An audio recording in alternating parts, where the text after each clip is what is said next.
Gosh, that's a great question. I don't know if I've ever been asked that. Like, what is the it factor? The It Factory is back for season 2. Last season, we explored what the It Factory is, who has it, and how they got it.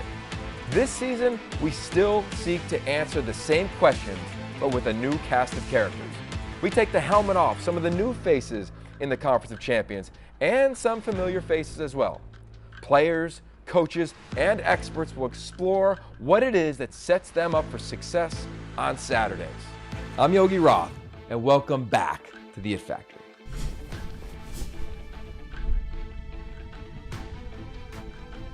Okay, welcome back, or welcome to the It Factory. I am your host, Yogi Roth. We are presented by Zayo, and we are coming up towards the end of season 2. Spring football is moving. The draft is around the corner. And among all the conversations we have, this is going to be one of the most unique ones. We've never done this before. Never brought on a parent of one player, let alone 2 players in this league. That is today with Dave Uiagelelei. You may know him as Big Dave. Big Dave, thank you for coming to the show, man.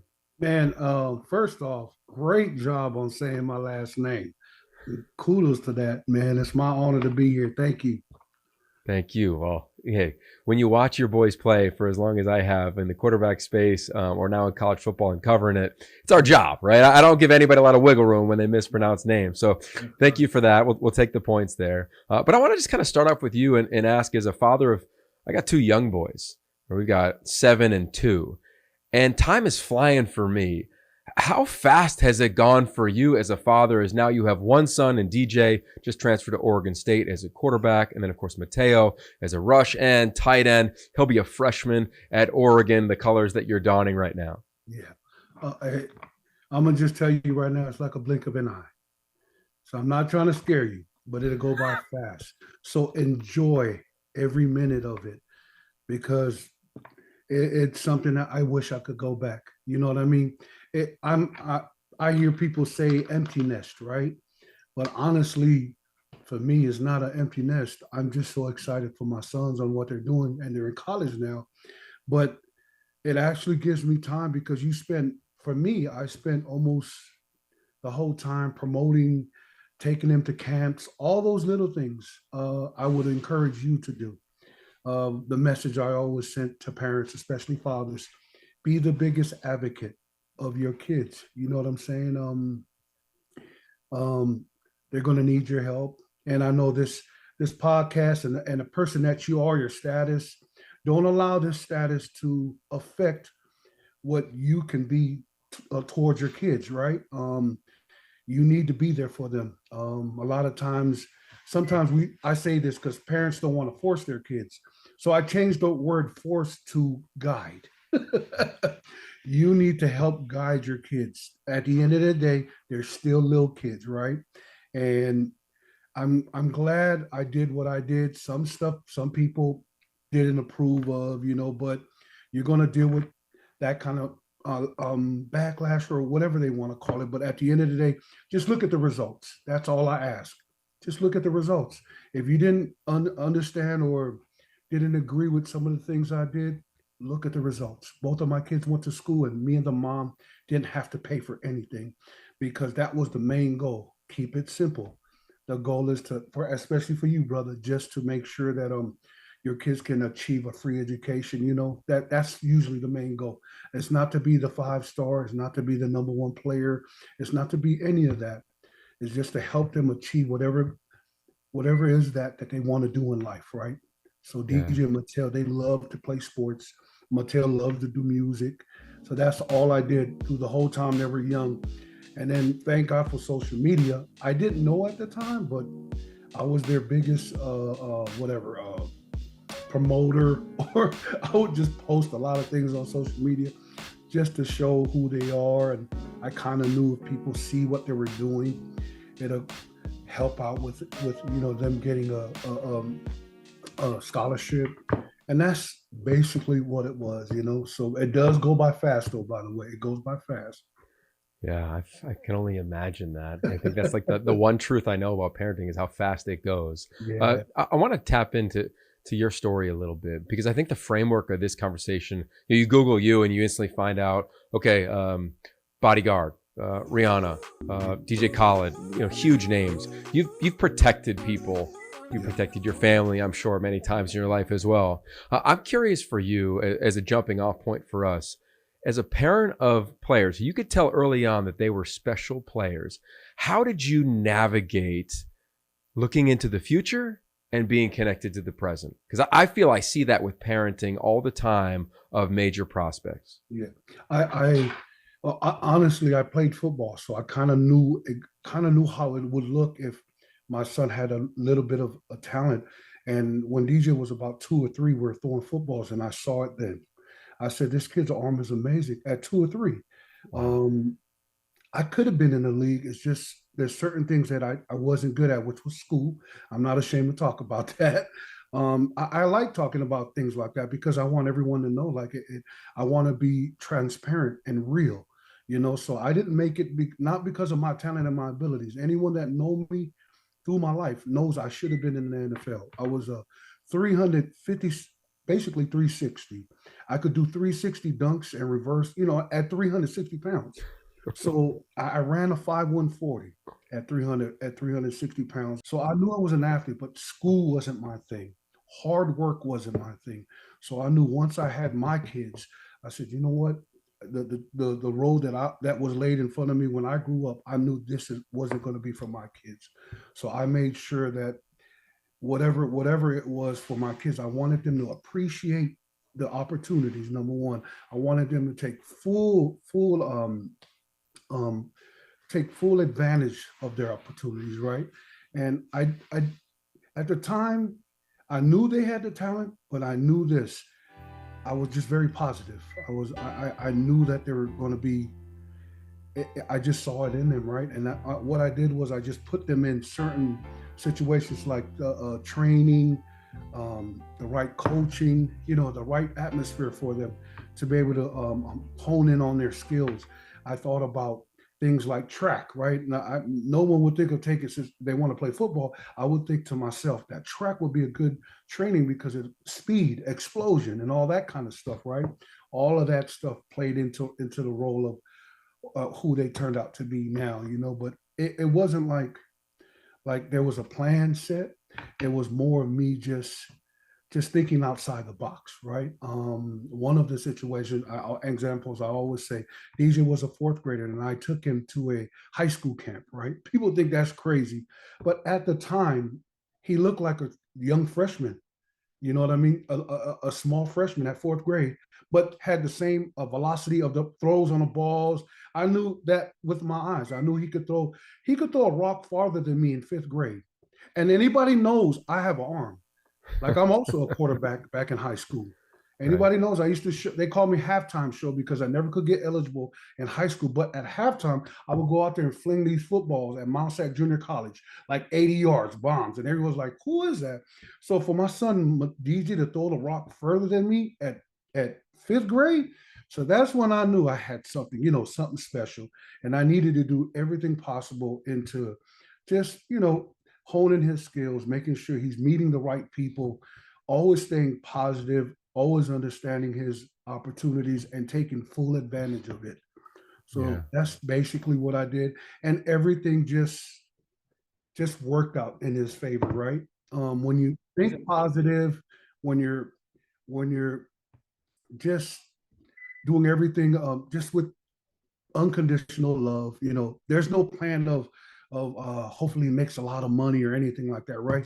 That's not what it is. The goal is to just for him to be the best teammate he can be, the best student he can be, the best character, best person.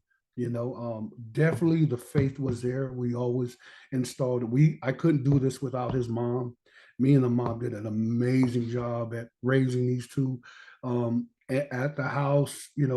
We wouldn't allow our kids to go sleep at other, like do slumber. That's why sometimes when I think about my kids, it wasn't it wasn't like we were keeping them in a box. No, we just understood what we wanted out of our young boys, and we just wanted to install the morals and just being just a good growing up, just a good kid, right? And I think that's basically what we did. And I couldn't sit here and say that I knew it like this was going to happen, right? It was more of just being positive, understanding that what's good and bad and what you need around your kids, right? So that's basically how I did it. Yeah. Well, look, there's an art in positive psychology that clearly is proven, right? And Yeah. the more a parent or a mentor can breathe life into somebody's Yes. dreams, they can succeed. I want to stick with DJ for a minute because I read that his first offer was in 6th grade. How did you guide making sure that the game was fun versus, I call it the wonder smish, where the wonderment and the imagination gets turned off because now you're rated, now there's recruiting, now you're a huge name, and now there's a lot of attention. And I'm curious for you if you noticed that, or if you kind of worked with that in real time, or were you very aware of trying to keep the game versus, oh, let's professionalize it in 6th grade or 8th grade or 10th grade when he should be having the time of his life? Yeah. No, it was between his 6th or 7th grade year.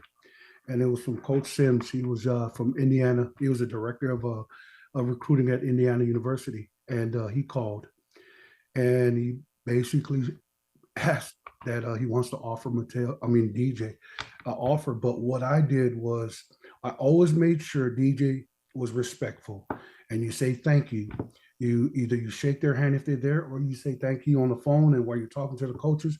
But the mentality was to always go back and train as if you're 5 foot tall. You're the slowest kid. You don't have the best arm. That's always been how I always allow them to handle these, either accolades or someone offering them. We go back to the drawing board and as if we didn't have any. That I just wanted to keep it like that. That was how we did it, right? When USC coach offered him in the 8th grade, Hilton, we were celebrating, we're thankful. We go back home, then we go right back to the mentality that we don't have any offers, because that's when those. Well, I didn't want my kids to start getting big headed or to think that we made it, right? The one thing I ask these kids nowadays: Are you in? Are you in the pros yet? No. Then that means you steadily still got to work until you get there. I don't care if you're the number one player in college, if you're the Heisman Trophy winner, if you're the da da da da da da da. If you're not in the league yet and getting paid yet, you never made it yet. So you steadily got to keep working. That's always our mentality, right? I know it's cliche when you say you don't want to get it handed to you. You got to earn everything, but that's basically what it is. And my message to a lot of these kids nowadays is there's no secret potion. There's no shortcuts to this. At the end of the day, is what you put in is what you're going to get out. And that's what DJ and Matayo did. My sons have never had normal kids' life, playing video games or going out and hanging out. No, they had schedules all the way through high school, from 6, 7 years old to high. And this is nothing that me and the mom put on them. They wanted it. Yeah. I'm telling you, my kids, I couldn't be blessed to have the most amazing kids. I mean, they never got in trouble at school. They were honor students. You know what I mean? It was just something that we were, thank God that they were the way they are. But that's basically how it all, what we did with our kids. Well, I think what's fascinating about your kids, from heading into 7th grade and getting a call from Indiana to the flurry of offers that came with DJ, that's like a historic time in recruiting. And then with Matayo, it's like this whole different planet began in recruiting. And oh, by the way, here comes the portal that DJ hops back into. Yeah. How did you, as a father, and you and their mother, how did you navigate their mental health throughout it? Because I feel as though now there's so much access to athletes because of a DM, because of the internet, whatever. And here you are as the bodyguard of stars. But the 2 stars in your life, as we all know, are those 2 boys. How did you manage that? How did you guard against some of the things that were happening at seemingly a rapid pace in college football? I tried my best. There's some stuff that I really can't really talk about that happened, between the family, but it's something that I truly believe that happened because now I know, and I'm using it to basically share with families, right? I started my own NIL company because there's things that went down with my older son that I wasn't really happy about. So now I share those things. Number one is family. A lot of times these companies or NIL or agencies or whatever it is, they will come and recruit these kids. And number one thing is that all they care about is the kid. They don't know the family component, which is the mom and dad.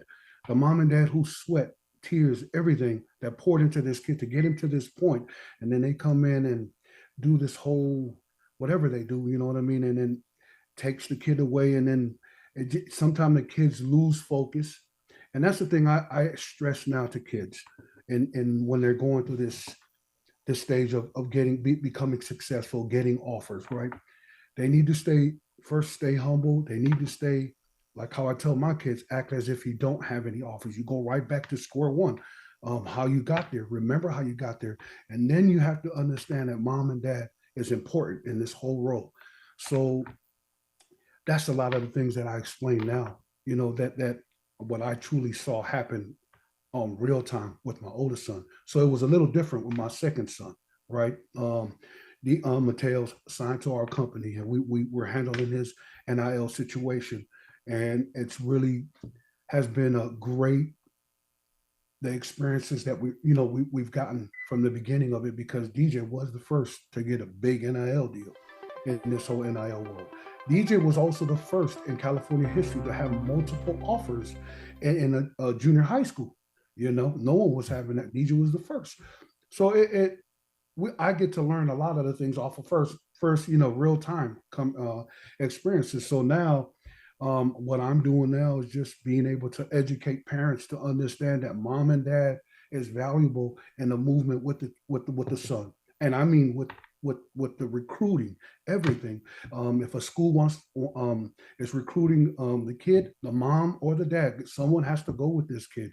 A lot of times I see the kids just flying around with coaches, with trainers, with all of this, and there's some back things that I really don't like to talk about, but it happens. And to me, the only way to protect your kid, your mom and dad, you have to be every step of the way with your kid. Any school he goes to, one of you have to go, and you need to talk directly to the head coach and the coaches. You don't talk to whoever is a handler or these people that come and take your kids here and there. Be careful. You know what I mean? That's all I could share. And I'm being, maybe I don't care what feathers I'm going to ruffle. I'm going to be honest and brutal, because to me, family is everything. Family is everything, especially what I've been through. And at the end of the day, my message to everyone is just to be able to understand that, the four walls that the kids grew up in with mom and dad, and those four walls, you keep those walls up, man. Like you and your kids, don't ever allow these fancy things or anything that comes in and it could distract you, and that's the thing about me. I'm just trying to help to keep the kids stay focused, stay focused on the goal and not get distracted by all the gold chains and all the the fancy stuff that, the what I call fluff. It's all the fluff. These are all the things that doesn't matter. Kids are learning this is the reality coming. Everyone cares about how they look before a game than how they're supposed to look in the game. That's the reality right now. Everybody want to get the gold chain and all of this right here, when, guys, to be able to achieve to get all of this, you got to perform here. So that's my thing, is trying to make the kids understand to stay focused on what matters and what doesn't.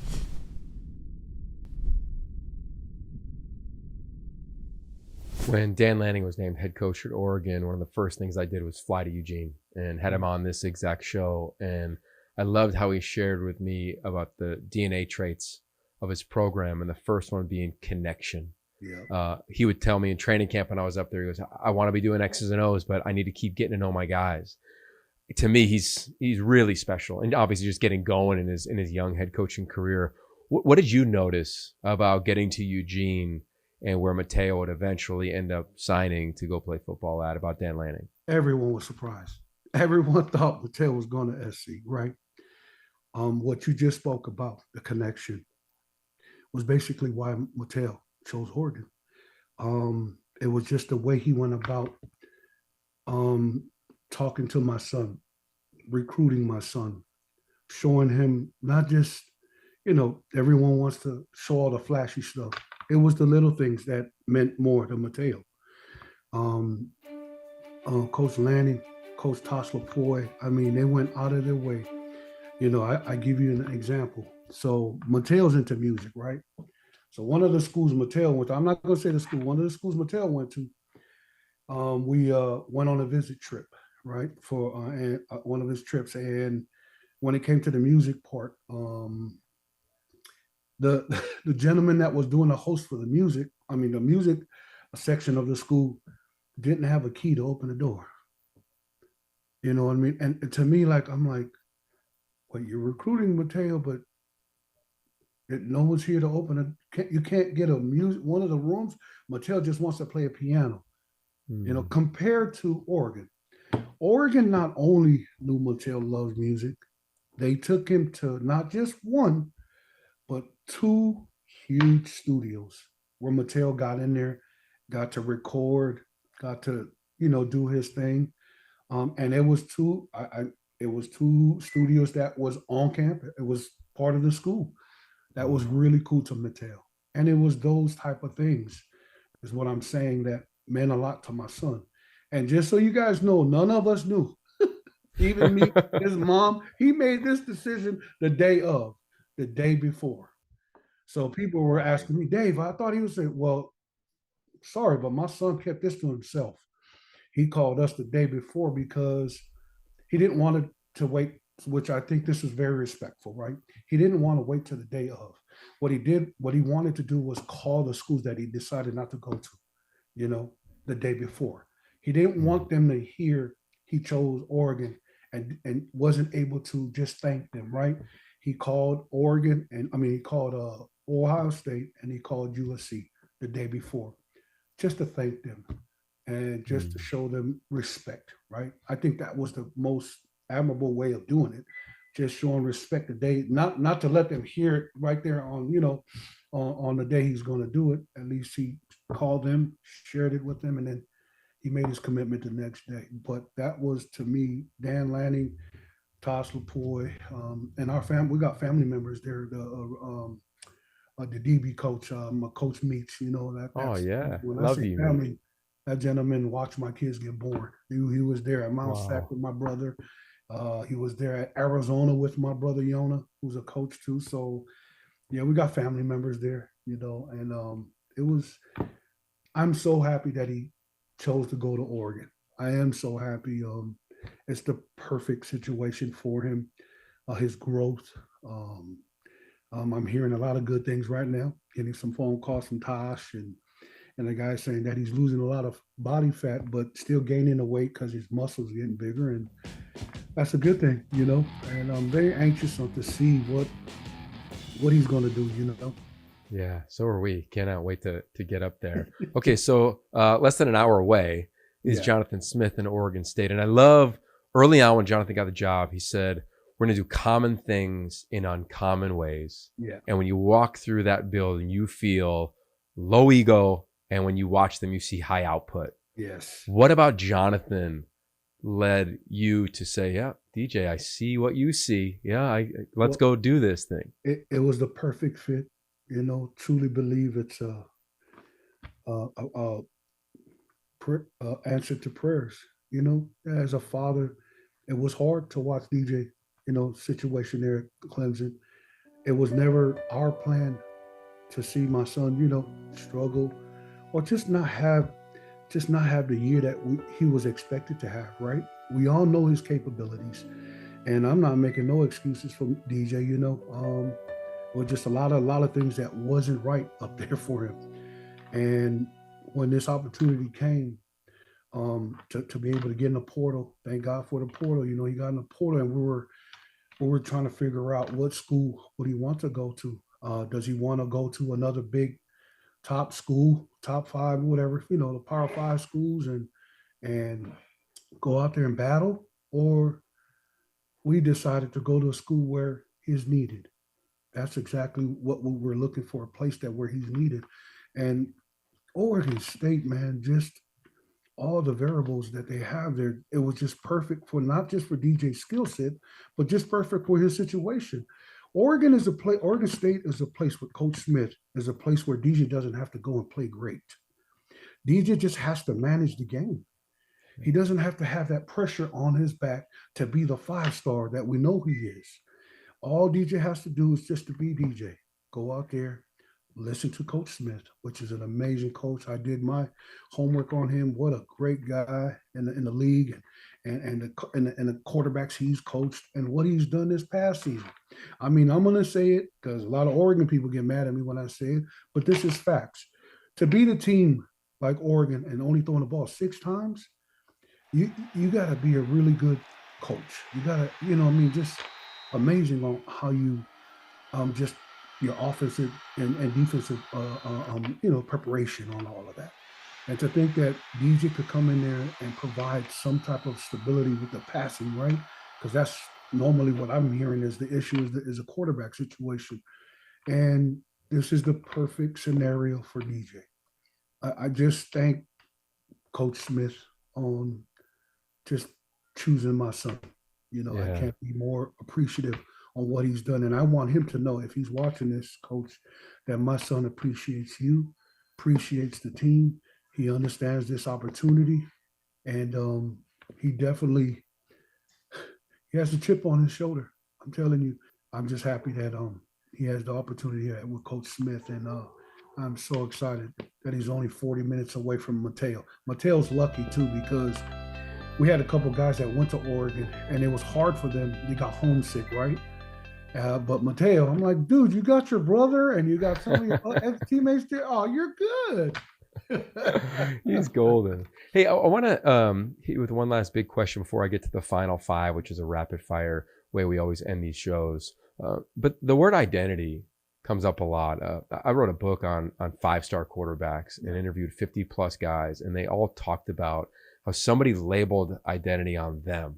Yeah. So whether it was Matayo as one of the best players in America or DJ as one of the best players in America, somebody else is labeling them, and it's hard to live up to that. Yeah. How would you advise in Big Dave's blueprint, whether it's your kids or other athletes or parents, how to navigate that word? Because it can be dicey with where we operate right now in college football. What I did was I didn't accept it. It was okay when people put the identity on my kids 5-star. My job was to keep bringing them back, reeling them back. Come back here. We're always students of the game. We're always never a teacher. We're always working as if we're the last ranked kid. We don't have no offers. Your job as a parent is to try to keep them humbled, try to not let them get out of focus of looking at all the accolades or whatever they're achieving. I'm telling you, because we did a great job in DJ and Matayo's life in their younger years, like their junior elementary, junior high. So the it wasn't that hard from keeping him away, but it will, if you're not there to protect them, it will affect your kid. I can attest to that. It happened to my son. And you literally have to be there with your son. Just encouraging them, just reminding them that these things, it's great that you achieve them, be appreciative of it, of your achievement, but then at the same time, understand that these things don't matter. What really matters is what the work you put in, the things that you do on your off time, the coaches that you go to, quality coaches, that teaching you your technique development. The biggest thing is about football is development. Understanding that it doesn't just happen at your practice field when you're going to practice with your coaches at high school. You got to do your part of going off the field and getting them prepared at that part. But that's what I did, was keeping it real simple. I've always tried my best to keep it simple. Just get a scholarship. It was never to go, DJ, we need to be the top quarterback in the country. I never had these talks with him. You got to be the 5-star. We got to have all the offers. Are you crazy? If you're talking like this to your kids, you're doing a disjustice to them. Your talk should be being grateful, being thankful, understanding that not a lot of kids get to have that opportunity of being ranked number one, but you treat it as such, as so appreciative of it. But then you go back to square one, where we're not going to focus on the rank number one. It's not about trying to be ranked number one. It's about the work that you put in to get to number one. Stay here, stay right here, and that's through your whole career. Don't deviate from this part on how you got here. Don't get here and then start throwing on chains and looking the way fancy and all of this stuff. That's when you're going to get distracted of not forgetting about how you got here. Then you're wondering why things didn't work out for you. Then now you got to go back here. So that's, to me, I've always said this to DJ, we got to go back to square one. We got to go back to how you got here. You know what I mean? And to all the parents out there, don't forget to work on what you did with your kids, on how you got to this point. Stay here always until I hear that he signed $150 million deal in the NFL.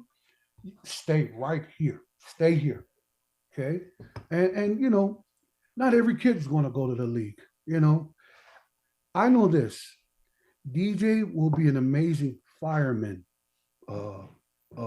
doctor, whatever he decides to do. Maybe want to work at an old McDonald's or something. I have no doubt in my mind that DJ and Matayo will be great human beings in the work field. I know, because they have good character. I mean, if you didn't watch my son and how he handled all the disappointments at Clemson and how he manned up to everyone and didn't blame no one and didn't blame anyone. He just manned up to all of it. Right there, I'm a proud father. My son don't need to make pros. My work is done.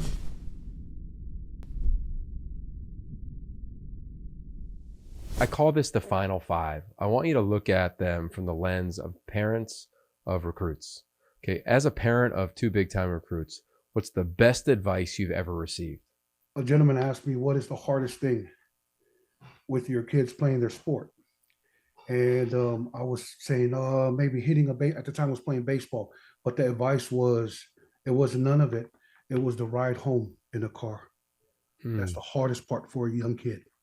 Parents, understand that your words means a lot to these kids. And if they're having a hard time on the field, the last thing they want to hear is you in a car talking about it. I think that was one of the best advice that I got from a friend of mine. So good. So good. So good. Okay, so let's flip it. What's the worst advice you were told as the parent of two premier recruits? Oh, somebody trying to tell me that I need to, Dave, you could build your name off your kids. Man, that's, by doing whatever. And I think that's so, that was one of the advices I got off of this whole thing. And that was never something that never came to my mind. It was more of building my kids and understanding that, like any other parent going through this experiences, you just want your kids to be better than you, right? Yeah, Well said. Well said. Yeah. All right, number 3. Have you picked a residence yet in the great state of Oregon for the fall? No, not yet, but no, I haven't yet. All right. Yeah. All right. Well, we'll be tracking you. Yeah. I'm sure when we call the games, we'll be wondering, did they drive here? Did they fly here? I couldn't imagine being the parent of those two. I got to see everything, man. I know. I still don't know how to do it. I'm trying to figure it out. All right. Well, I'm sure there's people that could help you. Number 4, the title of this show is The It Factory. And I think the it factor is one of the most overused, undefinable phrases. But when you see it, you kind of know it. Yeah. You've seen it with these two boys since they were born. What is DJ's it factor? What is Matayo's it factor? Well, I think DJ's it factor is his character. Is the person who he is with or without football. He's a kid that will come in with his lunchbox, put his head down and work. It's the kid that will never blame anyone if anything goes wrong. I think the it factor is who he is as a person. That's his main. I mean, that's his strength. His support for his other team. I mean, it's amazing how DJ handles all of this. I don't know how he did it the last 2 years. Honestly, what people don't know is the things that happen on the field, plus what happened off the field. I can't even. You only know what happened on the field. I could. So I spend a whole nother hour on what happened off the field, and all of this DJ bailed on his shoulders, and to be able to do that and put a smile on his face on camera the last 2 years and act as if nothing happened. His That's the it factor for me. The way he can handle and be a gentleman and be an honorable person to be able to do this. That's his it factor. Mateo, what is his it factor? To me, his it factor is, I don't know how to, I don't know what the word is, but Mateo won't take your word for face value. But when you tell him something, he's going to do his due diligence on go looking it up and researching. He's such a quiet person. Like when you're talking and he's always analyzing things. That's his it factor. That you're going to get a guy who will not just. He's very deep, rooted. So if you're going to be coaching him, he's not just going to want to see what you're coaching here. He's going to question you, coach. Okay, why am I doing that? Why is what I mean? So like when we went to visit Oregon, Mateo did not want to go see any stadiums or anything like that. His question was, what are you going to do for me to get me ready for the NFL? Right? He knew school was already number one to him. So he just wanted to know, what is your breakdown? And he mean literally, he spent 2-3 hours in there with Coach Lanning. And that was a lot of the reasons why he stayed there too. Their breakdown of what they expected of Mateo was something that he respected, and he never wants anything handed to him. That's both my kids. But Mateo, he wants to earn everything. He doesn't want to be treated like a 5-star. Mateo hates that, just so you guys know. He hates 5-star treatment. Mateo doesn't like it. His favorite car. I remember one of the team moms asked, "Oh, what are you going to get if you do get NIL money?" And Mateo goes, "What kind of car?" Mateo says, "I'm going to get a Honda Civic." They all starts cracking up, right? They're all cracking up, but then they say, "No, seriously." And Mateo's like, "I want to get a Honda Civic." But that's just him, right? I think that's the it factor for me. Not the 5-star talented kid, do music, all of that. When you meet Mateo, he's more than all of that. You know what I mean? And he won't allow that to define who he is, right? That's Mateo. He won't allow all this big accolade or whatever rankings and stuff like that to define who he's his own person. There's things that he likes. There's things that he wants to do because he just wants to do those things, But well said. Yeah. That was really well said. Okay, so last question. I talked to a lot of parents of like 6th graders and parents that kids are going into their final year, or those that are in the portal, and they're all trying to navigate this whole space, right? And as I like to say, you can't necessarily Google how to be the parent of a recruit. Like, you live it, you experience it. If you're lucky like yourself, you have experiences and a vision that you can lean on. So how would you complete this sentence after everything you've gone through? Sentence is, it all comes down to what when trying to guide a young individual in the process that you've guided? It all comes down to development for me. And it's a little bit more trickier. The young kids, it's about finding not just any kind of work, but quality work at the techniques that you work at, the position that you're working at. Because technique will get you, this is what my brother always said, technique will get you out of stuff that talent can't. I'm sorry, but talent will only take you so far. Talent will only take you so far until you meet that one kid who studied his craft. So to me, especially what I did with DJ at a young age, was development, doing your due diligence as a parent to find the best person who teaches that position, quarterback, DN, is, to me, is development.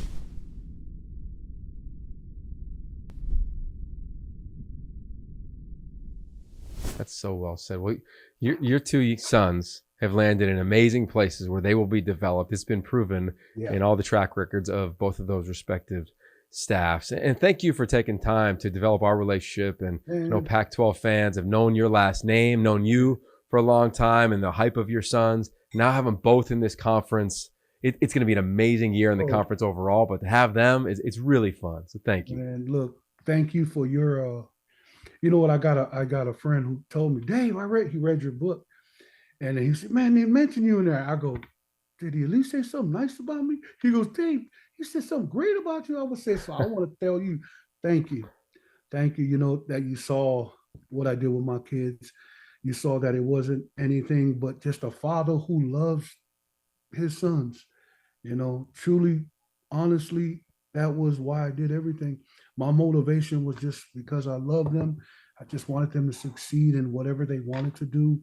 And because of you having a platform like this to be able to come on and share these experiences, I pray that parents watch this and understand what I'm talking about. I pray that, forgive me if I offended anyone. It wasn't to offend anyone. It was more of just to share the journey that I had with these two kids and their mom, and just understand that I took the good and the bad, and now I'm trying to help other people maneuver or go through this process, and just trying to help them, you know, so they don't have to go through the same hoops that I had to go through, right? But it's all because of you and this stage, and that book is amazing. Thank you for allowing me to be in the book, you know, and just praying that more, you know, more success come to you, and pray that this can help someone out there, you know. Yeah, well, it definitely is. And we'll definitely be staying in touch. Yes. And I'll definitely be staying in touch as my kids grow. So get ready to come over and hang out with us when that happens here in SoCal as well. But with that said, we appreciate your time. The one thing I hope is that I hope both your kids have a blast and play free for the next couple of years in this incredible conference. And we look forward to seeing you in the stands. I know you'll be celebrating with everybody, man. Thanks again. Really appreciate the time. No problem. That is Big Dave. Give him a follow on social media. Make sure you track his sons. You probably already do in DJ and Matayo Uiagelelei. But remember, and this is why we started this show in general, was to take the helmet off of these athletes, these huge recruits, and dive into who they are, what their essence is, what their heartbeat's like. And today we learned how they grew up and how they developed into the young man that they are right now. So with that said, big thanks again to Big Dave, to our partners, and everybody listening. If you want to check it out, go to pac-12.com/insider. And wherever you listen to podcasts, just type in Yogi Roth and the It Factor. It'll pop right up. So with that said, hope you're enjoying spring ball. Peace. It's the afterglow, and TJ, we are glowing from Big Dave. So much incredible insight into not only parenting, but like specifics around his two sons, one, of course, DJ at Oregon State, and Matayo at Oregon. As an Oregon alum, great job booking this guest, of course. What were your takeaways? What do you wish that we asked as we kind of ran out of time there at the end? I love it. I love it. And I want to point out that it's evenly split between Oregon and Oregon State. So it's not, I'm not just leaning Oregon. We're going both. No, I thought his insight was really cool. I thought just all the experience he's had and hearing everything that he's been through and gone through and being able to draw from all of that. I really enjoyed him hearing that. Also, I need to give you your props on perfectly pronouncing the name. He was even shocked by that. He was like, wow. And I was like, yes, Yogi, mid-season form already. We love it. No, but I loved hearing his insight. I loved hearing his take on how he even brought up, he was like, look, I had all the ability in the world to be able to go to the NFL, and kind of was hitting us with the numbers and stuff. But he was like, but I didn't focus on school. I didn't think it was important. I didn't want to work hard. And there's a lot of people who would just come up with the excuses and be like, oh, well, I got a bad break here or there. And he's like, no, like I did this to myself, and I make sure my boys know that so that they don't do it. And obviously he's done a fantastic job with that, because they're phenomenal athletes, students, people. Like it's just really cool to see. And honestly, like, even though it's super far off the path where the interview went, like I think what I want to hear more about is just like a little bit more about him being a bodyguard for all these superstars. Like he probably has some pretty good stories. Totally. We should have definitely asked about like his halftime performance from the Super Bowl, as he once was a bodyguard for Rihanna, among many others, including DJ Khaled. I just really appreciated his humility. I've been at this game for a long time, as you know, especially around quarterbacks. I wrote a book where I got to talk to a lot of parents of quarterbacks. And now, since that book, I talked to a bunch, and they're trying to figure life out. And I think the biggest takeaway I have from talking to Dave Uiagalelei was he always brings it back to the core. And the core for him is family. And I think as people continue to put labels on his sons, whether it was sixth, seventh grade, DJ, his first offer, like, can you imagine that? But I've got a second grader going into third, and I'm like, in 3 years, can I imagine him, like me getting a call from a coach from Indiana being like, hey, I want to offer Zane. I'm like, you're out. What? Offer what? Like, offer him to be an intern, a water boy? Like, what? But he was able to navigate that. And I think that it's easy to throw stones and cast opinions on big personalities, especially in recruiting. But to listen to him share how he navigated recruiting with his kids, and how when they were labeled as the best in the world, the best player in California, the best players in the country, the first player to ever get a big NIL deal. He referenced that with DJ, and I think it was Dr. Pepper. He always brought it back to family, back to the core, back to getting back to work.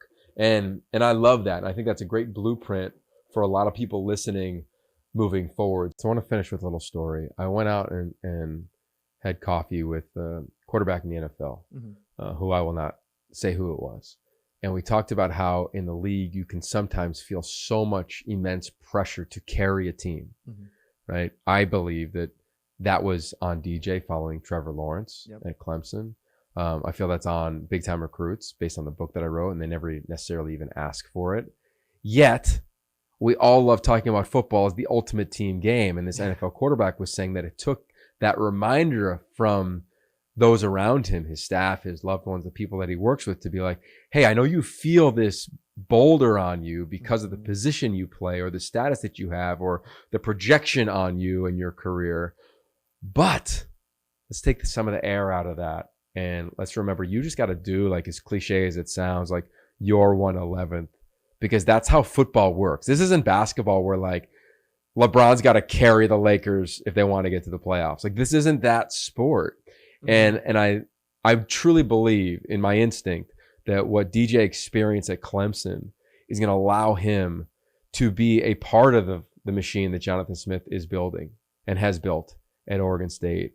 And Matayo is not going to have to be Bruce Smith and Reggie White day one. Like, he's just going to have to be him in Dan Lanning's system and then develop throughout it. And I just believe that. And that story of that meeting I had with that player in the league just reminded me of, like, yeah, we can build up certain positions or certain recruiting rankings or whatever to be so large, but ultimately, like, you just got to do your job. Yeah. Period. End of story in the ultimate team game. And I think there's an external evaluation on players and big time recruits and an internal reality. And we've said this many times on the show, when they conflict, you never maximize your potential. And I think for both of these young men where they sit today, I think they're going to flourish. And I can't wait to call it. Like, I can't wait to call it. Let's go. Yeah. And I mean, eventually at the last game of the regular season, they're going to be one-on-one with each other. One's going to be trying to sack the other. So it'll be fun. But I do think, just real quick, like, I do think what you just said is so true of, like, being that 1/11th essentially. And I think that also lends itself to not focusing on having to be that person that carries the team, but it lends itself to being able to develop yourself, or if you have that ability to one day being able the person that not necessarily has to carry the team, but that they can lean on and stuff like that, and not having that pressure, but being able to grow into that role. But being provided the ability to grow and not it being forced upon you, I think is really, really important. There it is. Well, that last game of the season will be here before you know it. Cue the pictures of them as kids over the holidays at Thanksgiving. We know that will happen. But TJ, this was a fun one. I can't believe where we are in season 2 of the It Factory podcast. It's coming down to the end, but we are coming with some serious heat. So make sure you lock in on this one, save it, share it, and get ready for the next couple. because here we are. Hard to believe. Spring football already underway. The draft around the corner. Pac-12 football season will be here before you know it. Peace.